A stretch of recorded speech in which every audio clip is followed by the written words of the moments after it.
The black SUV stopped at the red light in one of the roughest neighborhoods in Chicago, Illinois, and for the first time in years, Victoria Hayes felt something she thought she had outgrown. Fear. Not the fear of losing a deal or missing quarterly targets, but the kind that crawls up your spine and tightens your chest.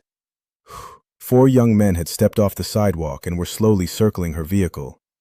Their hoodies were pulled low, their expressions unreadable, their intentions unclear. The driver had called in sick that night, and Victoria had insisted she could handle the short drive herself. She was the CEO of a multi-million-dollar tech firm, after all. She negotiated with billionaires. She didn't scare easily. But as one of the men tapped on her tinted window with his knuckles, she realized money and power meant nothing on this street. Before we go any further, if you believe in kindness, in second chances, and in the power of one brave decision to change everything, take a moment to like this video. Share it with someone who needs hope today.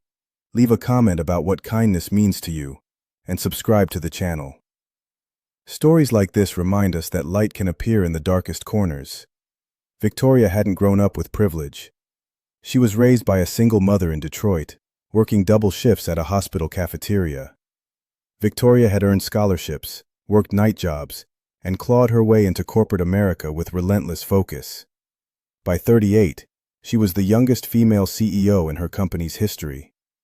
Magazines featured her on glossy covers. Investors praised her sharp instincts. Yet somewhere along the way, her life had become a carefully guarded fortress. Security codes, private garages, curated friendships. She told herself isolation was the price of success. That night, she had visited a small community center her company funded on the South Side. The board suggested canceling due to safety concerns, but Victoria insisted on showing up. She believed in investing in underserved neighborhoods. She believed in impact. Still, belief felt fragile now as the group of young men blocked her path. One of them stepped closer, peering into the windshield. Another moved behind the SUV. The red light seemed endless. Victoria's heart pounded so loudly she could hear it in her ears. She reached for her phone, debating whether to call 911. But fear froze her fingers. She imagined tomorrow's headlines. CEO carjacked. Executive targeted.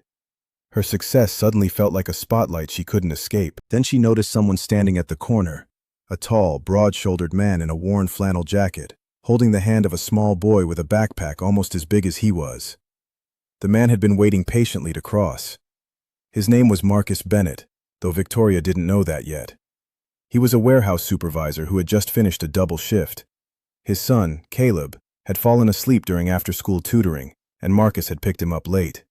They were walking home together, a nightly ritual since Marcus's wife had passed away 3 years earlier from a sudden illness. Marcus had learned how to move quietly through the world.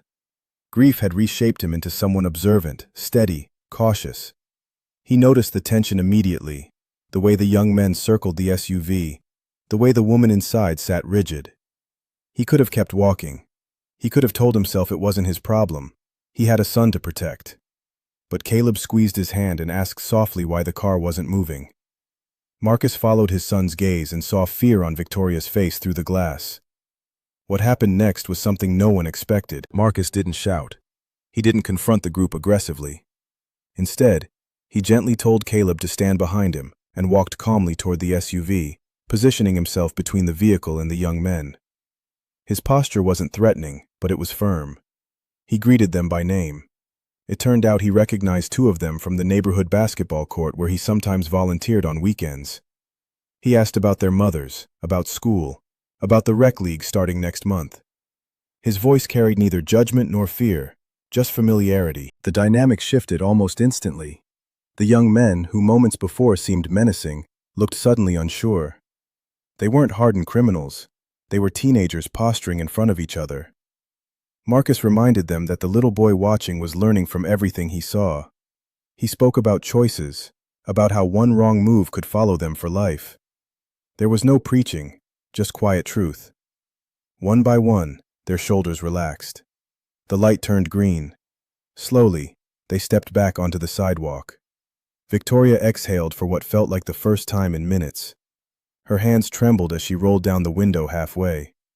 She expected Marcus to lecture her about being careless or to ask for something in return. Instead, he simply nodded, as if to say, "You're safe now." Then he turned back to his son. Impulsively, Victoria pulled the SUV to the curb and stepped out. The streetlights flickered overhead. She thanked Marcus, her voice unsteady. Up close, she noticed exhaustion in his eyes, but also something else, strength anchored in compassion. Caleb peeked from behind his father's jacket, curious and shy. Victoria offered to give them a ride home.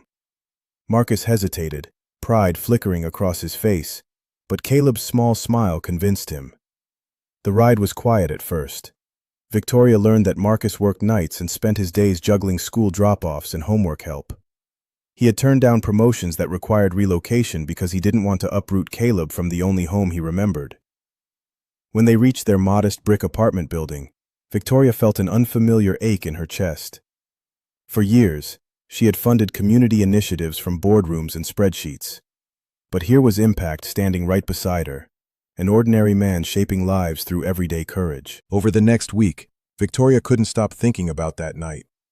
She reviewed her company's community investments and realized most were symbolic gestures, grants that looked good in press releases but barely scratched the surface of systemic challenges.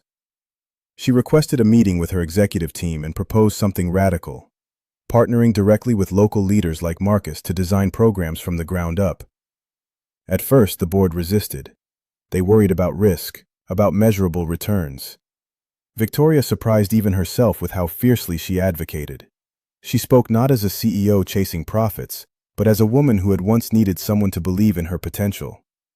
She recounted the night at the red light, not as a victim, but as a witness to the power of presence. Within months, the company launched a mentorship initiative focused on at-risk youth in Chicago neighborhoods.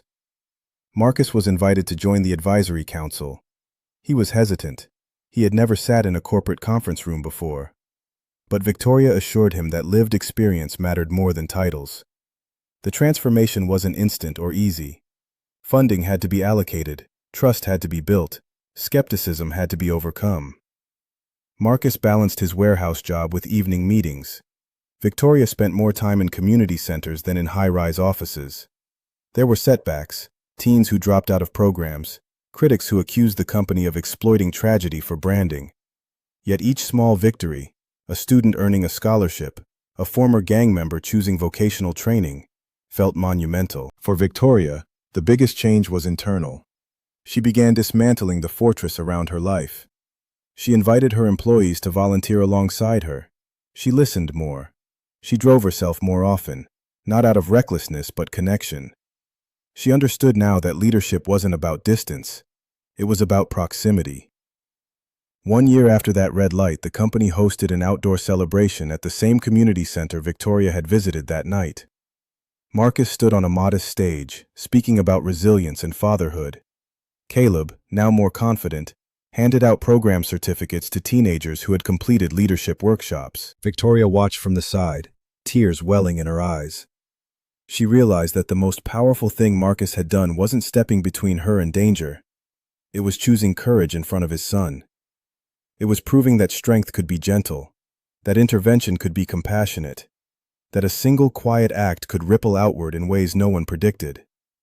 If this story is touching your heart right now, please take a moment to like the video, share it with someone who believes people can change, and subscribe to the channel so more stories of hope can reach the world. And before we reach the ending, I have a special request. Comment the word courage below if you believe one person can make a difference. As the sun set over Chicago that evening, Victoria approached Marcus and thanked him again, not just for that night, but for reshaping her understanding of leadership. Marcus simply shrugged, embarrassed by the praise. He said he did what any parent should do. But Victoria knew better. Many people witness fear. Few step into it with calm conviction. The red light that once symbolized danger had become a turning point, a reminder that power isn't measured by titles or net worth, but by the willingness to stand between harm and hope. A female CEO surrounded by uncertainty had been saved not by security teams or corporate influence, but by a quiet single dad who chose compassion over indifference. And in that choice, two worlds collided, not in conflict, but in transformation. The executive who had everything discovered she was missing connection. The grieving father who thought he was just surviving realized he was leading. Together, they proved that in the streets of America, where headlines often highlight division, there are still moments of unexpected grace. If this story moved you, if it reminded you that kindness still exists even when the world feels heavy, please engage with this video and share your thoughts below. Because sometimes, the smallest act of bravery can rewrite someone else's future, and maybe even our own.